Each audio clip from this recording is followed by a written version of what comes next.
So today I'm going to talk about information literacy, learning how to distinguish real versus fake news.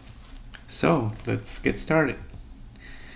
So the goal of the training is that you will be able to distinguish real news versus fake news with at least a 90% accuracy.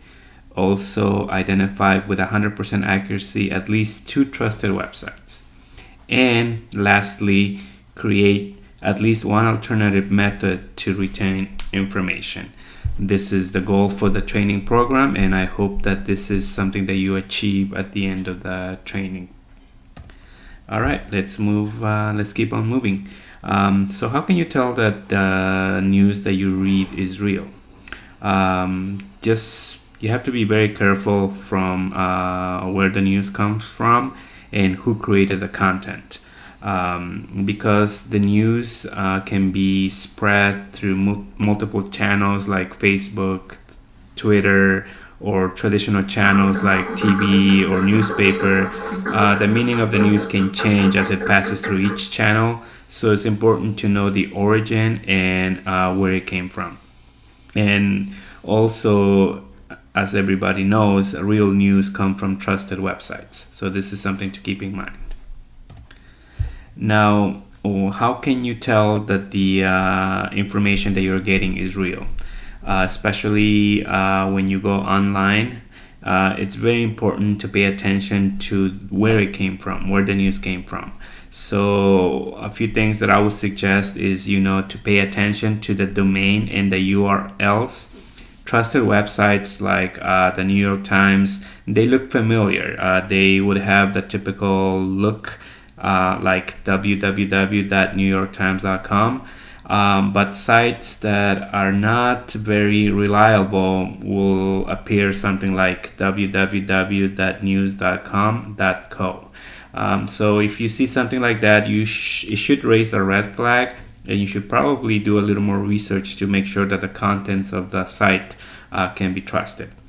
Also, another great way to know if you're getting news from a trusted website is to read the About Us section. The About Us section is typically located at the bottom of the page, and it's a great way to know about the company, about the news outlet, and typically it provides information about the company and its mission and its ethic statements. So if you find something like that, you'll know that the information that you're getting is coming from a trusted website. Now, here's a list of a few trusted versus non-trusted online sources of information. As you can see, the very common websites that are least trusted include Occupy Democrats, BuzzFeed, Trump, Yahoo, and the very famous Huffington Post. And the most trusted websites include the New York Times, the Wall Street Journal, PBS, BBC. So these are some of the sites that you can keep in mind when you're trying to find information online, and you'll know which site can be trusted when getting information that you need. All right, so why is it important? Why do we care about getting real news and not fake news?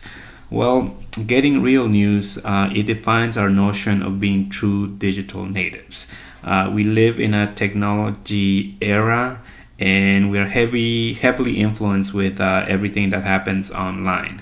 So for us to be able to get real information and act on it, I think is very, very important, and it's what defines us as being digital natives.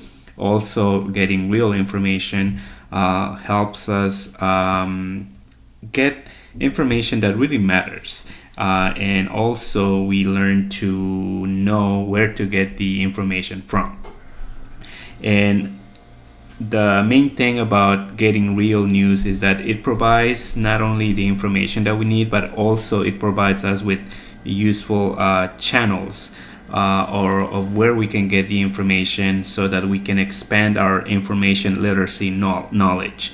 With real news, with real sources of information, we can expand our knowledge of literacy because it helps us learn more. And I think this is why it's important. All right. Now, why should you care? Again, being able to get real news not only provides you with real and factual information, but also helps you to become a digital citizen.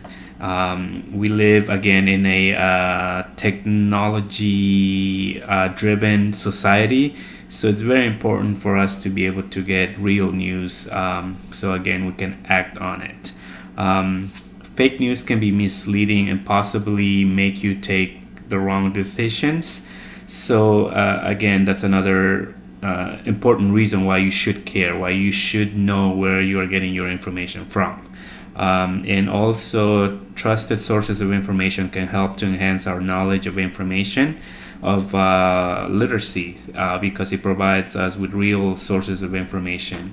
So this is why I believe it's important, and I think why you should care. All right, so the one thing that I would like to point out is that it's very easy for people to sometimes get the information that they need, and yes, the information may be real, but how do you make use of it? So I think it's very important that for you to be able to utilize the news that you just learned about, that you review the information that was just obtained, and just ask yourself, is it practical? Is it useful? How can you make good use of it? Also, if the news resonates with you, then put it into practice. Engage in conversations. Share the news with your classmates, with your friends, family. Engage in conversations. I think this is one good way to retain information and make it a source of knowledge for you. Also, try to find ways to relate the news to your past experiences or with knowledge of what you already know about the news. So that way, again, you can relate what you got from sources online, and you can use that information and say, well, this is what I know, this is what I can do with it, and this is why it makes sense. All right. And to conclude, again, real news versus fake news come from distinct media sources. As we discussed previously, just keep in mind to look for the URLs.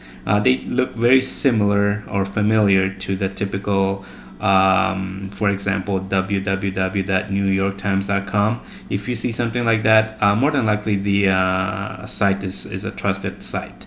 However, on the other hand, if you see something like www.news.com.co, that should raise a red flag and let you know that you probably need to research the site to make sure that you're getting the correct news. And just getting real news, it promotes information literacy knowledge, because not only we're getting real news that we can act upon, but also we're gaining new knowledge. So I think this is a good reason why you should care about knowing or distinguishing between good news or real news and fake news, and also where the information comes from. I hope this training was helpful. Thank you very much for your time.